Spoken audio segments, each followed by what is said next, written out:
নমস্কাৰ Nalbari digital YouTube চেনেলটোলৈ মই শৰীফুল ইছলামে আপোনাক স্বাগতম জনাইছোঁ। এই ভিডিঅ'টোত ভেঞ্চাৰ স্কুল প্ৰাধিকৰণৰ ওপৰত গুৰুত্বপূৰ্ণ আলোচনা কৰা হ'ব। লগতে টেট নিযুক্তি আৰু আগন্তুক ছেকেণ্ড লিষ্টত কোনবোৰ স্কুল প্ৰাধিকৰণ হ'ব, কোনবোৰ টিচাৰ হ'ব, কোনবোৰ টিউটৰ হ'ব, বা বাদ পৰি যোৱা শিক্ষানুষ্ঠানবিলাক কি কাৰণত বাদ পৰি গ'ল তাৰ বিশ্লেষণ কৰা হ'ব। আশা কৰিম ভিডিঅ'টো শেষলৈকে সম্পূৰ্ণৰূপে চাব। মই চেনেলটোলৈ কোনোবা ভিউৱাৰ্ছ যদি নতুনকৈ আহিছে প্লিজ চেনেলটো ছাবস্ক্ৰাইব কৰিব, লাইক কমেণ্ট শ্বেয়াৰ কৰিব, আৰু আপোনালোকৰ যদি কিবা মতামত থাকে কমেণ্ট বক্সত নিশ্চয় জনাব। এতিয়া কথা হ'ল, ফাৰ্ষ্ট লিষ্ট তাৰিখে 197খন ফাৰ্ষ্ট লিষ্টত 197খন হাইস্কুল, 9খন হায়াৰ ছেকেণ্ডাৰী, 149 জুনিয়ৰ কলেজ, 30 কলেজকে ধৰি সৰ্বমুঠ 1/1/2020 তাৰিখৰ পৰা কাৰ্যকৰী হোৱাকৈ 4290টা পোষ্টৰ যি লিষ্ট ওলাব বুলি কৈছিল, সেই মৰ্মে এটা কেবিনেট পৰ্যায়ত বৈঠক হৈ যায়। আৰু এই কেবিনেট পৰ্যায়ৰ বৈঠকত টেটৰ 9635টা পদৰ উপৰিও প্ৰথম লিষ্টত অন্তৰ্ভুক্ত হ'ব লগা 4290টা পোষ্টৰ বিষয়েও কেবিনেটত পাছ কৰা হয়। গতিকে যিখিনি টেট নিযুক্তি হ'ব লগা আছিল 9635টা পদ, তাৰ নিশ্চয় এই বৈঠকত আলোচনাৰ পিছত অনুমান কৰিব পাৰি সোনকালে টেট নিযুক্তিও হ'ব। আৰু যিখিনি ভেঞ্চাৰ স্কুলৰ পদ প্ৰাধিকৰণৰ কথা প্ৰথম লিষ্টত মাননীয় মন্ত্ৰী মহোদয়ে কৈ আছিল, সেইখিনি 1/1/20 তাৰিখৰ পৰা কাৰ্যকৰী হোৱাকৈ 197খন হাইস্কুল, 9খন হায়াৰ ছেকেণ্ডাৰী, 149খন জুনিয়ৰ কলেজ আৰু 30খন কলেজত 4290টা পোষ্ট প্ৰাধিকৰণ হ'ব। এতিয়া কথা হ'ল, ভেঞ্চাৰ হায়াৰ ছেকেণ্ডাৰী স্কুলৰ 104খনৰ কথা কি হ'ব? হয়তো লিষ্টত আমি আটাই গম পাইছোঁ, মই পূৰ্বৰ ভিডিঅ'ত কৈছিলোঁ, এটা সুখবৰ হ'ব পাৰে। অৱশ্যে তেখেতৰ এইটো কথা নিৰ্ভৰ কৰিব 14 আগষ্ট তাৰিখৰ আগতেই যি ভেৰিফিকেশ্যনৰ কাৰণে ফাইল পুনৰ এই 104খন হায়াৰ ছেকেণ্ডাৰীৰ ফাইল প্ৰস্তুত কৰিবলৈ দিছে। আৰু সেইখিনি ফাইল তথ্যবিলাক 14 আগষ্ট তাৰিখৰ আগত নিউ ফাইলটোৰ কাম যদি সমাপ্ত হৈ যায়, তেনেহ'লে আশা কৰিব পাৰি প্ৰথম লিষ্টতে এইখিনি অন্তৰ্ভুক্ত হ'ব, অন্যথা হয়তো দ্বিতীয় লিষ্টলৈকো যাব পাৰে। মুঠ কথা এইখিনি হ'ব, স্কুল হ'ব, এইখিনি হায়াৰ ছেকেণ্ডাৰী হ'ব। অন্যথা আমি ছেকেণ্ড লিষ্টলৈ ৱেইট কৰিব লাগিব। অক্টোবৰ মাহত যিখিনি LPMEৰ লগত হ'বলগীয়া লিষ্ট, তাৰলৈকে ৱেইট কৰিব লাগিব। আৰু এইখিনি সময়ত মাননীয় শিক্ষক বন্ধুসকলে ঘৰত বহি নাথাকি মুখ্যমন্ত্ৰী মহোদয়, শিক্ষামন্ত্ৰী মহোদয়ক, স্থানীয় বিধায়ক, ছ'চিয়েল মাধ্যমত হোৱাটছআপ, ফেচবুক বা বাতৰি কাকত আদিবিলাকৰ পৰা যোগাযোগ কৰি থাকক। এইবিলাকৰ লগত আপোনালোকে প্ৰচাৰ কৰি থাকক। আৰু কাউন্সিলৰ পৰা যি তথ্য বিচৰা হৈছিলে, এই 9খন নাম ওলাব কাউন্সিলৰ নিয়মৰ লগত, মাত্ৰ 9খন হায়াৰ ছেকেণ্ডাৰী হোৱাৰ কথা হ'ল যে কাউন্সিলৰ যিটো নিয়ম, তাৰ লগত প্ৰাধিকৰণৰ নিয়মৰ কিছু বিসংগতি পালে 104খন হায়াৰ ছেকেণ্ডাৰীৰ। গতিকে কাউন্সিলৰ তথ্যখিনিৰ লগত ৰিজাই চাবলৈ পুনৰবাৰ এটা নতুন ফাইল প্ৰস্তুত কৰি থকা হৈছে। আৰু 14 আগষ্ট তাৰিখৰ ভিতৰত ইয়াৰ কাম যদি সমাপ্ত হয়, প্ৰথম লিষ্টতেই এই হায়াৰ ছেকেণ্ডাৰী 104খনৰ নামো ওলাব, অন্যথা এইটো ছেকেণ্ড লিষ্টলৈ ৱেইট কৰিব লাগিব। এতিয়া কথা হ'ল, মোক বহুত টিচাৰে সুধি থাকে যে ছাৰ, কোনবিলাক বিদ্যালয় প্ৰাধিকৰণ হ'ব আৰু কোনবিলাক পোষ্ট টিউটৰ হ'বনে টিচাৰ হ'ব? মই পূৰ্বেই আপোনালোকক এই বিষয়ে কোনো তথ্য সদৰি কৰা নাছিলোঁ, যিহেতু মোক কমেণ্ট ছেকশ্যনত প্ৰায় সুধি থাকে, এইটো উত্তৰ দিবলৈ ওলাইছোঁ। এতিয়া আমি কথা হ'ল, ইলিজিবল যিটো ক্ৰাইটেৰিয়াৰ ভিতৰত 1 নম্বৰটো আছিলে permission, recognise, affiliation, congregation shall have to be issued authority or authorise on or before 1/1/2006 and any order issued thereafter shall not be considered of the institute। সেইসকল বিদ্যালয় ভেঞ্চাৰ বিদ্যালয় বাৰ্ষিকীকৰণ হ'ব, যাৰ ইছ্যু ডেটটো 1/1/2006 অন অৰ বিফৰ। ইয়াৰ পিছত 1/16 পিছত স্কুলবিলাক after shall not be consider গতিকে এমেণ্ডমেণ্ট যদি মাইনৰ এমেণ্ডমেণ্ট হয়, এই এমেণ্ডমেণ্টত কি হয় এইটো পিছৰ কথা। বৰ্তমানলৈকে কিন্তু 1/1/6 পূৰ্বৰ বা 1/1/6 তাৰিখলৈকে এই পাৰ্মিশ্যন ৰিকগনাইজ এফিলিয়েশ্যন কনগ্ৰেগেশ্যন থকা বিদ্যালয়বিলাকহে বাৰ্ষিকীকৰণ হ'ব। দ্বিতীয়তে কথা হ'ল কি যে এই বিদ্যালয়বিলাক ইনষ্টিটিউটটোৰ নামত নিজা মাটি থাকিব লাগিব, আৰু সেই নিজা মাটিত ইনষ্টিটিউটখন এষ্টাব্লিছ হ'ব লাগিব, সেই নিজা মাটিত থাকিব লাগিব, আৰু সেই মাটি লেণ্ড বিফৰ 1/16 হ'ব লাগিব। আৰু ইন কেছ অফ ইনষ্টিটিউশ্যনটো যদি ফৰেষ্ট এৰিয়াৰ হয় বা forest position certificate from the completed forest authority, the certificate that the institute has been in possession of forest land prior to 1/16, মানে ইনষ্টিটিউটখন নিজা মাটিত হ'ব লাগিব। 1/1/6 আগত ইনষ্টিটিউটখনৰ নামত থকা মাটিৰ কাগজ থাকিব লাগিব। যদি ফৰেষ্ট এলেকাৰ হয় বিদ্যালয়খন, তেতিয়াহ'লে ফৰেষ্ট এলেকাৰ চাৰ্টিফিকেট থাকিব লাগিব, আৰু সেই চাৰ্টিফিকেটটো 1/16 আগৰ হ'ব লাগিব বা 1/16লৈকে হ'ব লাগিব। আৰু যদি টি গাৰ্ডেনৰ হয়, টি গাৰ্ডেনৰ চাৰ্টিফিকেট গাৰ্ডেন অথৰিটিৰ পৰা চাৰ্টিফিকেট ল'ব লাগিব, আৰু সেই ইনষ্টিটিউটখন টি গাৰ্ডেন এলেকাৰ লেণ্ডটো টি গাৰ্ডেনৰ যিটো লেণ্ড সেইটো 1/16 বা তাৰ আগৰ হ'ব লাগিব। এই 3 নম্বৰ কণ্ডিশ্যন। চতুৰ্থ কণ্ডিশ্যনটো ভেঞ্চাৰ এডুকেশ্যন ইনষ্টিটিউটত মিনিমাম টোটেল এনৰলমেণ্ট 30 ষ্টুডেণ্ট থাকিব লাগিব LP UPৰ কাৰণে। বিশেষকৈ LP UPৰ ক্ষেত্ৰত এই ভিডিঅ'টো বৰ গুৰুত্বপূৰ্ণ হ'ব। মই পিছলৈকে LP UPৰ বিষয়ে অধিক তথ্য কৰিম, আপোনালোকে স্কিপ নকৰিব। যে চতুৰ্থ ক্ৰাইটেৰিয়াত আমি পাম যে মিনিমাম 30 জন ষ্টুডেণ্ট LP UPৰ কাৰণে থাকিব লাগিব, আৰু ভেঞ্চাৰ হাইস্কুলৰ কাৰণে টোটেল এনৰলমেণ্ট থাকিব লাগিব 25 জন ইন আপাৰ ক্লাছবিলাকত। হাইস্কুলৰ ক্ষেত্ৰত ক্লাছ 10, মিনিমাম 25, বা হায়াৰ ছেকেণ্ডেৰী বা মানে আজিকালি জুনিয়ৰ কলেজ তাত 25 student upper ক্লাছটোত।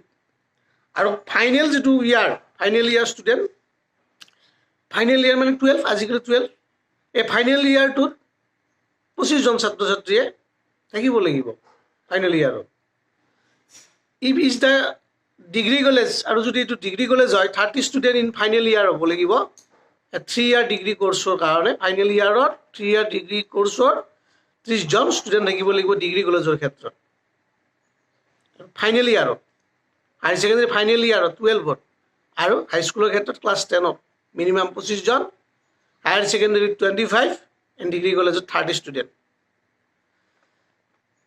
High school, higher secondary and junior college, degree college এইবিলাকত একাডেমিক পাৰফৰ্মেঞ্চটো ক্ৰাইটেৰিয়াত এলিজিবল ক্ৰাইটেৰিয়াত আছে। একাডেমিক পাৰফৰ্মেঞ্চ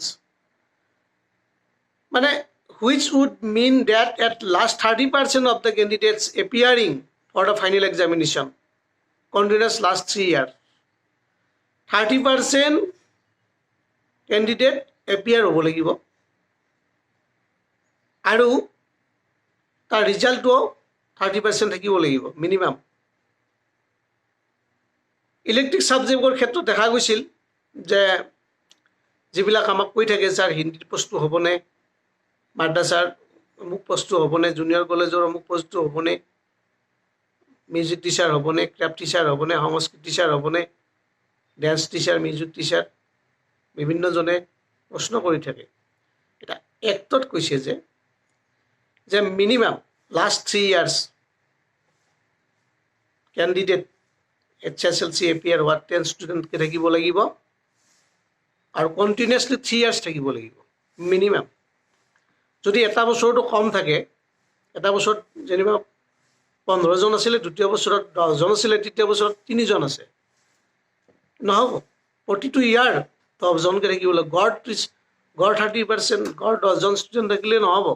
প্ৰতিটো ইয়াৰ 10টাকৈ ছাত্ৰ ছাত্ৰীয়ে সেই বিষয়ত উত্তীৰ্ণ হ'ব, মানে পৰীক্ষা এপিয়াৰ হ'ব লাগিব। আৰু এম ই স্কুলৰ ক্ষেত্ৰত দেখা যায় যে মিনিমাম 3টা পোষ্ট হ'ব। বহুত শিক্ষকে সুধি থাকে, ছাৰ এম ই স্কুলত 4 নম্বৰ বস্তু হ'বনে, 5 নম্বৰ বস্তু হ'বনে? এতিয়া আইনখনত কোৱা হৈছে যে এম ই স্কুলৰ ক্ষেত্ৰত মিনিমাম 3টা পোষ্ট, এটা ছায়েন্স পোষ্ট, ছায়েন্স মেথছ এটা, ছ'চিয়েল ষ্টাডিজ এটা আৰু লেংগুৱেজ এটা। এটা কথা হ'ল এম ই স্কুলৰ কাৰণে মিনিমাম এই 3টা। বহুতৰ মাজত এইটো এটা ডিমত থাকে যে 3টা হ'ব, আমাৰ নহয় নেকি। 30:1 ৰেচিঅ'ত যদি আপোনাৰ বিদ্যালয়খনত 90জন ষ্টুডেণ্ট আছে, তেতিয়া আপুনি 3টা পাব। 90তকৈ যদি ততো অধিক আছে, 90ৰ পৰা 120ৰ ভিতৰত 119লৈকে আপুনি 4টা পাব। 120ৰ ওপৰত থাকিলে আপুনি 5টা পাব। হিন্দী পোষ্ট হ'বনে কি হ'ব, এইবিলাক আমাৰ ডিষ্ট্ৰিক্ট কমিটিয়ে চিলেকশ্যন কৰি পঠাইছে। কোনোবা ডিষ্ট্ৰিক্টত হিন্দীটো পঠাইছে, কোনোবা ডিষ্ট্ৰিক্টত ছিনিয়ৰ বেচিছ পঠাইছে, কোনোবা ডিষ্ট্ৰিক্টত HM পঠাইছে। আমি সময়লৈকে ৱেইট কৰিব লাগিব, ইয়াত সময়লৈকে বাট চাব লাগিব। এটা কথা হ'ল যদি ষ্টুডেণ্ট এনৰলমেণ্ট আছে, পোষ্ট 3টাতকৈ অধিক হ'ব। আৰু এডিশ্যনেল পোষ্টৰ বিষয়ে আমাক প্ৰশ্ন কৰি থাকে, এডিশ্যনেল পোষ্টটো ছাৰ কি হ'ব? আইনখনত লিখা আছে যে high school to degree college minimum student appearing in the last final examination of highest class for the subject exceeds 80 ষ্টুডেণ্টৰ ওপৰত যদি ফাইনেল ইয়াৰত এপিয়াৰ হয়, তেতিয়াহ'লে ছেকেণ্ড পোষ্টটো হ'ব। আৰু যদি 150তকৈ এবভ হয়, তেতিয়া থাৰ্ড পোষ্ট এটা হ'ব। The enrollment shall be verified with the date as per Dice Code 2009-10. LPMEৰ ক্ষেত্ৰত বিশেষকৈ এইটো প্ৰয়োজন যে 9-10 ডাইচ কোড অৰ বিফৰ বা প্ৰায়ৰ মাষ্ট বি লাগিব। In available in the records of the national university of educational planning and administration New Delhi, there shall be physical verification of student and checking of records of attendance of student of last 3 years। আপোনালোকে বুজিছে, last 3 yearsৰ enrolment লাগিব আৰু 9-10 dice মতে হ'ব। 9-10 dice থাকিব লাগিব বা তাৰ আগত থাকিব লাগিব। এতিয়া আমি নতুনকৈ পাইছোঁ যে যিখন আমাৰ কমিটি থাকে, আপোনালোকে যিহেতু ডিষ্ট্ৰিক্ট কমিটি বা state level committee, state level যিটো স্ক্ৰুটিনি কমিটি, এই স্ক্ৰুটিনি কমিটিত তেখেতসকলক হাতত কিছু পাৱাৰ, আইনৰ ওপৰঞ্চি, আইনখনটো লাগিবই সম্পূৰ্ণ, আৰু তেখেতসকলৰ নিজস্ব কিছু পাৱাৰ প্ৰয়োগ কৰা হৈছে। আমি ক'ব পাৰোঁ যে হাইস্কুলৰ ক্ষেত্ৰত যে যোৱা 197 হাইস্কুল, আচলতে 210খন হাইস্কুলে ছিলেকশ্যন হৈছিলে, কিন্তু দুৰ্ভাগ্যবশতঃ 13খন হাইস্কুলৰ 14-15-16 চনত এনৰলমেণ্ট ঠিকে আছিলে, বা HSL এপিয়াৰিং 14-15-16 ঠিকে আছে, 5% 14-15-16লৈকে ঠিকে আছিলে। কিন্তু লেটেষ্ট 2020ৰ HSLC ৰেকৰ্ডত 10খন হাইস্কুলৰ ক্ষেত্ৰত বিলো 30% পোৱা গৈছিল, বা কিছুমানৰ ক্ষেত্ৰত এনৰলমেণ্ট বা এপিয়াৰিং কেণ্ডিডেট কম আছিলে। এই কাৰণত পূৰ্বতে ঠিকে আছিলে, কিন্তু 16ৰ পিছত 17 আইনখন হ'ল, 16লৈকে ঠিকে আছে। 14-15-16 আইনখনত 3টা চন চাব দিছিলে, কিন্তু স্ক্ৰুটিনি কমিটিয়ে কি কৰিছে, কাৰেণ্টটো চাইছে। এইটো তেখেতসকলৰ নিজা পাৱাৰ। আচলতে মানৱীয় দৃষ্টিভংগীত এই শিক্ষকসকলক দিব লাগে আৰু দিব, এইটো আমি অনুমান কৰিছোঁ। ঠিক তেনেকৈ হাইস্কুল এম ই স্কুলৰ ক্ষেত্ৰত 9-10 ডাইচত নাম থাকিব লাগিব বুলিও এটা কথা উল্লেখ আইনত নাই যদিও, বিদ্যালয়খনৰ নাম থাকিব লাগে, কিন্তু বিদ্যালয়খনত থকাৰ উপৰিও সেই ডাইচ কোডত টিচাৰজনৰো নাম থাকিব লাগে। মানে 9-10 ডাইচ থাকিব, 9-10 নাম থকা মানে এইটো বুজা যায় 6 year কণ্টিনিউছলি হ'ব লাগে ছাৰ্ভিচিংটো। গতিকে 10-11 ডাইচ কোডৰ মানে তেখেতৰ 11, 12, 13, 14, 15, 16 এই 6 বছৰ কণ্টিনিউছলি ছাৰ্ভিচিংটো থকাটো তাত নাম থকাটো স্কুটিনি কমিটিয়ে ডিষ্ট্ৰিক্ট মানে ষ্টেট লেভেল স্কুটিনি কমিটিয়ে এইবিলাক তন্ন কৰি চাইছে। গতিকে ঠিকে আছে, কিন্তু মানৱীয় দৃষ্টিভংগীত এই শিক্ষকসকলক কিছু চোৱাটো দৰকাৰ। এতিয়া কথা হ'ল at last 6 years conditions continuous service on 1117 for the date of joining in the concerned Cancer Education Institute which must be on 31/12/2010 or prior to that date. অৰ্থাৎ শিক্ষকজন এক 17 শ্ৰেণীৰ তাৰিখৰ লৈকে 6 বছৰ কণ্টিনিউৱাছ তেওঁ ছাৰ্ভিচ দিব লাগিব। এইমাত্ৰ ক'লোঁ। আকৌ তেখেতে মাষ্ট বি 31/12/2010 বা তাৰ আগত জইন কৰা হ'ব লাগিব। স্পেচিয়েল ছাবজেক্ট যিবিলাক লাইক সংস্কৃত, আৰবিক, হিন্দী, ক্ৰাফ্ট, মিউজিক মানে বা আদাৰ যিবিলাক আমাৰ ক্লাছিকেল টিচাৰ আছে, এইবিলাকৰ বিগত যোৱা 3টা বৰ্ষত 10জনকৈ কমেও ছাত্ৰ ছাত্ৰী ফাইনেল এক্সামিনেশ্যনত এপিয়াৰ হ'ব লাগিব আৰু কণ্টিনিউছলি 3 ইয়াৰ্ছ হ'ব লাগিব। যদি 1 ইয়াৰৰ গেপ থাকে এইটো পদপাতিকৰণ নহ'ব। ইয়াৰ উপৰিও লেণ্ডটোৰ কথা আছে, লেণ্ডটো নিজা মাটিত থাকিব লাগিব। ইয়াৰ উপৰিও মেক্সিমাম যিবিলাক ডিষ্টেঞ্চৰ কথা আছে, 1 কিলোমিটাৰ ৰেডিয়াছত LP, 3 কিলোমিটাৰত UP, হাইস্কুল বা হায়াৰ ছেকেণ্ডেৰী 5 কিলোমিটাৰ আৰু হায়াৰ ছেকেণ্ডেৰীৰ কাৰণে 7 কিলোমিটাৰ ৰেডিয়াছত থাকিব লাগে। আৰু মিক্স মিডিয়ামৰ ক্ষেত্ৰত প্ৰতিটো মাধ্যমকে এক্সট্ৰাকৈ প্ৰাদেশিকৰণ কৰা হ'ব, এইটো এটা ভাল কথা কৈছে। এতিয়া কথা হ'ল টিউটৰ হ'বনে টিচাৰ হ'ব, এইটো নিৰ্ভৰ কৰিব আইনখনত কি লিখা আছে কোৱালিফিকেশ্যনৰ ওপৰত। অৱশ্যে যিটো ক্ৰাইটেৰিয়াত কোৱালিফিকেশ্যন দিয়া আছিলে, ক্ৰাইটেৰিয়াৰ কোৱালিফিকেশ্যন যদি প্ৰফেচনেল যিটো কোৱালিফিকেশ্যন সেইখিনি ফুলফিল কৰিবলৈ 5 ইয়াৰ্ছ সময় দিছে আৰু 5 ইয়াৰ্ছৰ ভিতৰত professional qualification within period of 5 years from date of the publication of the order of provincialisation of service, মানে যিটো আমাৰ ওলাব প্ৰভিঞ্চিয়েলাইজেশ্যন ছাৰ্ভিচৰ যিটো নটিচ কোৱালিফিকেশ্যনৰ ওপৰত, সেইটো কি কৰিব লাগিব আফটাৰ অৰ্ডাৰটোৰ পিছত 5 বছৰৰ ভিতৰত after requirement qualification they shall be upgrade to the post. তেওঁলোকক 5 বছৰৰ পিছত তেওঁলোকে যিটো প্ৰফেচনেল কোৱালিফিকেশ্যন আইনখনত থাকিব সেইখিনি ফুলফিল হ'লেতো টিচাৰে হ'ব, অন্যথা টিউটৰ হ'ব লাগিব। আৰু এই টিউটৰ হৈ থাকিলেও 5 বছৰৰ সময়ছোৱাৰ ভিতৰত যদি সম্পূৰ্ণ কৰি ল'ব পাৰে তেতিয়া তেওঁলোক টিচাৰলৈ আপগ্ৰেড কৰা হ'ব। এতিয়া কি আমি নৰ্মছ আছে, ক্লাছ 6ৰ পৰা মই ভিডিঅ'টো বহুত দীঘলেই হ'ল, সেইকাৰণে আজি মাত্ৰ ME শাখাৰ বিষয়ে ME স্কুলত টিচাৰ টিউটৰৰ বিষয়ে ক'ব ওলাইছোঁ।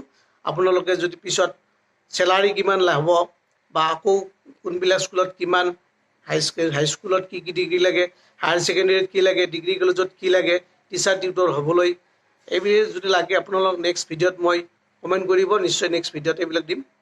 এতিয়া কথা হ'ল যে ME স্কুলৰ ক্ষেত্ৰত BA BSc and 2 year diploma in elementary education 1 number কণ্ডিশ্যনত আছে। এইটো মানে BA বা BSc আৰু 2 বছৰীয়া ডিপ্ল'মা এলিমেণ্টাৰী থাকিব লাগে।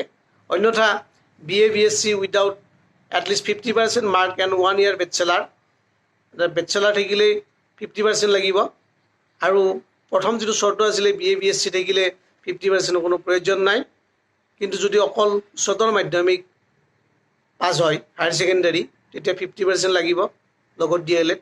এতিয়া BA BSc হ'লে 50% নালাগে ঠিকেই, কিন্তু 50% যদি হায়াৰ ছেকেণ্ডাৰী নাথাকে তেওঁলোকৰ যিটো ডিপ্ল'মা অফ এলিমেণ্টাৰী এডুকেশ্যনৰ যিটো পাঠ্যক্ৰম অৰ্থাৎ চমুকৈ DLED, এই DLEDৰ তেখেতসকলে 50% হায়াৰ ছেকেণ্ডাৰী নাথাকিলে তেখেতসকলৰ যিটো চাৰ্টিফিকেট বা মাৰ্কশ্বিট এইটো বিভাগীয়ভাৱে বৰ্তমান NIOSৰ তৰফৰ যিখিনি অধীনত কৰা কেণ্ডিডেট আছে তেখেতসকলক এতিয়ালৈকে ক্লিয়াৰ চাৰ্টিফিকেট দিয়া নাই। গতিকে নিশ্চয় সেই এটা প্ৰব্লেম আছে। 50% নালাগে সঁচা, কিন্তু এইফালে ডিপ্ল'মা অফ এলিমেণ্টাৰী এডুকেশ্যনৰ চাৰ্টিফিকেট নাপাব। গতিকে এই চেগতে মই মাননীয় শিক্ষক বন্ধুসকলক যিসকলৰ BA BSc উত্তীৰ্ণ কিন্তু হায়াৰ ছেকেণ্ডাৰীত 50% নাই তেখেতসকলক SOS পৰীক্ষাৰ মাধ্যমৰ হ'লেও 50% উন্নীত কৰিবলৈ কোৱা হৈছিল, কিন্তু আইনত যিটো উল্লেখ নাই। ইতিমধ্যে আমি NIOSৰ পৰা গম পাইছোঁ যে 50% নাথাকিলে হায়াৰ ছেকেণ্ডাৰীৰ এলিমেণ্টাৰী এডুকেশ্যন চাৰ্টিফিকেটখন নিদিয়ে। গতিকে ইয়াততো লিখিছে BA-BSc or 2-year diploma of elementary education. গতিকে এইটো ক্লিয়াৰ মূল এইবিলাক কোৱালিফিকেশ্যন থকাৰ উপৰিও অৱশ্যে চমুকে BA-BSc within the last 45 marks in 1 year Bachelor of Education or senior secondary with at least 50% marks and 4 years Bachelor of Elementary Education or senior secondary with last 50% mark and 4-year BA-BSc B.Ed or BA-BSc with at least 50% mark and 1-year B.Ed। ইয়াৰ উপৰিও এইবিলাকৰ যিকোনো এটাৰ উপৰিও most essential কথাটো হ'ল বৰ্তমান যিটো NCT rule সেইবিলাক ইয়াত ফ'ল' হ'ব লাগিব। Right to education act follow' হ'ব লাগিব। আপোনালোক এইবিলাকৰ নাম মই কৈ দিম। গতিকে pass in the teacher eligibility test TET চমুকে টেট উত্তীৰ্ণ হ'বই লাগিব। তেতিয়াহে শিক্ষকসকলক টিউটৰবিলাকৰ পৰা টিচাৰলৈ উন্নীত কৰিব পৰা যাব। অন্যথা উইদাউট টেট এইবিলাক আমি আশা কৰিব নোৱাৰোঁ টিচাৰ হ'বলৈ। আমি এইকাৰণেই কৈছোঁ যে এই প্ৰাধিকৰণ যিখন আইন বৰ পূৰ্বৰ আইনখন বৰ সহজ আছিলে, বৰ্তমান এখন বৰ কাঢ়া আইন হৈছে। ইয়াত ৰাইট টু চিলড্ৰেন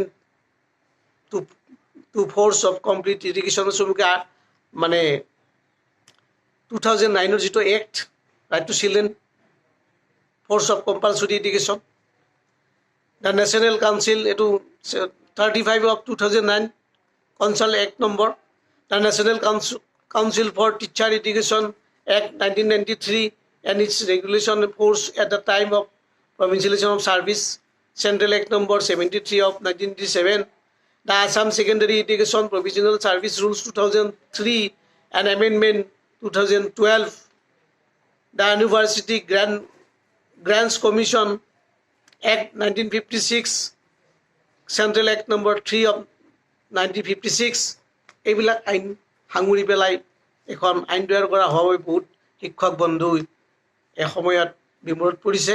আশা কৰোঁ আগন্তুক যি অধিৱেশন 31 আগষ্টৰ পৰা 4 ছেপ্টেম্বৰলৈকে হ'ব লাগে, তাত মাইনৰ এমেণ্ডমেণ্ট হ'ব।